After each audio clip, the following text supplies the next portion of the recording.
Hello la LTN Team, j'espère que tout le monde va bien. Toujours 20 et CG pour vous accompagner vers le prochain Bull Run.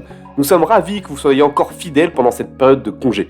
Surtout qu'aujourd'hui, nous sommes en plein pic des vacances estivales. Exactement, bonjour 20, bonjour à tous, j'espère également que vous allez tous bien. Aujourd'hui, en ce 9 août, nous allons parler de la crypto-monnaie classée numéro 9 sur CoinGecko. Et que nous dit donc notre ami CoinGecko, CJ? Eh bien, voyons ça ensemble. C'est le Solana qui est à la 9e place. Alors, tant qu'on y est, regardons un petit peu les chiffres comme on a pris l'habitude de le voir. Un prix à 40 $, une capitalisation de 13 milliards. L'offre en circulation est de 346 millions avec une offre totale de 508 millions. Et on peut voir qu'il n'y a pas d'offre maximale. Si on regarde pour son ATH, on peut remarquer que sur ce cycle, il est monté à plus de 250 $. Ah, Solana, on va vous le présenter et à la fin, on vous donnera notre avis sur cette crypto. C'est encore une crypto qui est présentée comme un Ethereum killer. C'est une blockchain qui a été fondée par Anatoly Yakovenko, un ancien de chez Qualcomm et Dropbox en 2017. Le but premier de Solana est de répondre au problème de la lenteur du réseau Ethereum. Cette lenteur qui devrait être résolue avec la sortie d'Ethereum 2.0. Mais en attendant, ça ouvre forcément des portes pour les concurrents. La véritable force de Solana est sa rapidité justement. Elle a d'ailleurs été reconnue comme étant la blockchain programmable la plus rapide.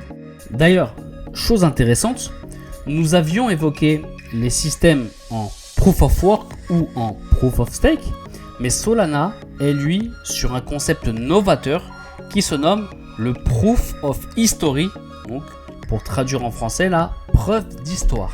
Ah, le Proof of History, encore un nouveau terme. Alors, qu'est-ce que c'est, CJ? Eh bien, prenez l'exemple où vous avez des tâches à faire dans un ordre précis sur une semaine. En utilisant le Proof of History, c'est comme si vous scanniez un cahier dans lequel vous noterez dans l'ordre les tâches à effectuer et en les soumettant à l'ordinateur, celui-ci va les lancer au moment opportun et dans l'ordre dit. Cela permet à Solana de gérer davantage de transactions. Oui, c'est vrai, on parle tout de même de 5000 transactions par seconde. Cette blockchain est connue pour être la plus novatrice du secteur. Du côté de CoinMarketCal, nous n'avons pas grand chose à nous mettre sous la dent, hormis quelques événements sur des salons internationaux. Niveau info, nous en avions parlé lors d'une précédente émission dont vous trouverez le lien ci-dessus. La plus grosse est l'annonce du lancement d'un smartphone pour 2023 qui se voudra être un mobile pensé pour le Web3 et qui devrait donc faciliter l'accès aux applications décentralisées et à tout l'écosystème crypto. Bon, et si on leur parlait un peu de quelques expériences qu'on a eues sur la blockchain Solana? Oui, tu as raison 20. On se retrouve sur le site internet d'un projet NFT nommé Unirex City. En 2021, c'était un grand phénomène de mode les NFT, notamment avec certaines collections à succès. Néanmoins, il fallait faire très attention car il y avait de tout dans les projets NFT, aussi bien du sérieux que de l'arnaque. Suite à nos analyses de projets, nous nous étions intéressés à 2 projets NFT qui nous semblaient intéressants, dont celui que vous voyez à l'écran.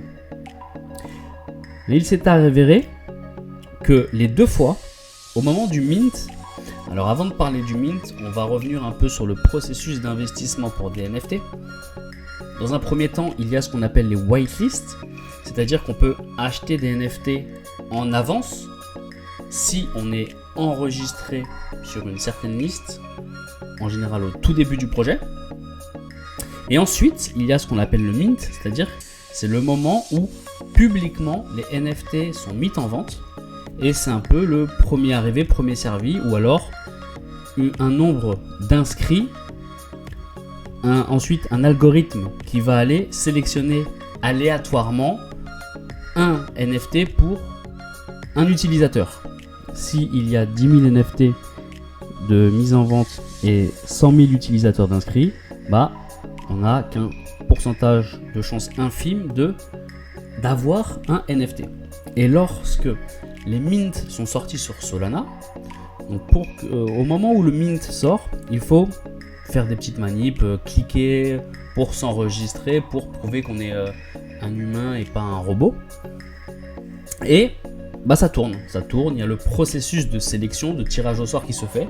Et il faut savoir que sur les mints, sur la blockchain Solana, à chaque fois, on a passé plusieurs heures à attendre pour qu'au final, rien ne fonctionne et que ces 2 mints qui étaient, entre guillemets, très attendus, foirent, tout simplement. Oh oui, et je peux vous dire que cela vous refroidit. Solana a tout de même déjà connu 5 arrêts de plusieurs heures de sa blockchain depuis début 2022. C'est juste un chiffre bien trop élevé. Le problème, c'est que cela diminue la confiance en cette blockchain qui pourtant possède une technologie innovante et vraiment capable de prouesses. Mais avec la multiplication des problèmes, cela fait fuir un bon nombre d'investisseurs. Et pourtant, comme on le verra sur l'analyse graphique, son token a véritablement été très apprécié pendant le dernier bull run. Ça me fait penser à un point psychologique important sur le marché, l'attachement à un projet. Oui, bien vu 20 ce sujet. C'est très important. Peu importe le domaine dans lequel vous investissez, cela vaut aussi bien pour les actions par exemple, ne vous attachez jamais à un actif. Pourquoi ? Parce que si vous vous attachez à un actif, vous aurez beaucoup de mal à le revendre quand celui-ci sera en pleine hausse. Vous allez avoir tendance à vouloir le garder, être satisfait de votre investissement et sûrement avoir du mal à cliquer sur le bouton vendre. Parce que vous avez peur de rater un plus gros bénéfice et aussi parce que ce token adoré, vous voudrez le garder à vie en espérant qu'il aille le plus haut possible pour satisfaire votre ego. Ouais, mais c'est justement le meilleur moyen pour perdre toute votre plus-value latente et de rentrer dans un sentiment négatif lorsque celui-ci chute. Imaginons simplement que vous seriez rentré dans Solana en juillet 2021 à environ 30 $. En novembre, celui-ci est à 246 $, vous avez fait un x8,2. Mais votre, entre guillemets, amour pour Solana et votre espoir de faire encore plus vous fait garder le token. Pourtant, aujourd'hui, sur quel investissement faites-vous un x8,2 ? 20 a été très précis, 8,2 surtout, hein. Même en changeant de travail, il est très compliqué de faire un bond aussi important. Si vous avez un plan pour avoir un x8 sur votre salaire, n'hésitez pas à nous envoyer un petit mail ou un petit message sur Twitter. Mais votre psychologie fera défaut et un an plus tard, quand on va se retrouver aux alentours de 40 $, comme c'est le cas actuellement, vous êtes donc passé à côté d'un x8,2 pour revenir au point de départ. Prenez vraiment note de ce point car c'est vraiment un point crucial dans l'investissement. Nous verrons ensemble fin août ou début septembre comment déterminer vos points de sortie. CG, avant de conclure, est-ce que tu nous ferais une petite analyse graphique du Solana ? Écoute, j'avais prévu d'aller à la plage là, mais bon allez, si tu le demandes, si tu insistes, ok. Alors qu'est-ce que tu veux savoir sur le Solana ? Hormis le fait qu'il a commencé le cycle entre 1 et 2 $, et qu'il a fini à 260 $. On va calculer un petit peu rapidement à main levée, hop. Ça fait 1 x 200, tout simplement, tout va bien. Et alors, entre son point le plus haut, ici les 60 $ fin 2021 et aujourd'hui, on est à moins 85%. Il était descendu à moins 90% quasiment. Ce qu'on peut voir sur le graphique, c'est exactement la même chose qu'on voit sur les graphiques précédents, à savoir la forte expansion sur l'année 2021, la forte correction de temps sur l'année 2022 et le potentiel petit rebond sur cet été 2022. Toujours important de voir et intéressant de voir là, ces fameuses structures en W qui montent, où on voit que à chaque fois le point bas est de plus en plus haut et le point haut est de plus en plus haut. Ça veut dire que la dynamique haussière continue toujours. À voir quelle va être la suite, mais bien évidemment toujours la même chose. On est toujours dépendant des grandes crypto-monnaies, du système géopolitique. Et puis on n'est pas à l'abri de certaines news, bien sûr. Le marché est tellement manipulé. Là, ce qu'on peut constater, on est passé en daily. C'est vraiment la tendance haussière. Alors on trace tout ça à main nue, mais c'est vraiment pour voir qu'on est sur une phase ascendante avec ces grands W qui se construisent de plus en plus. C'est vraiment très intéressant.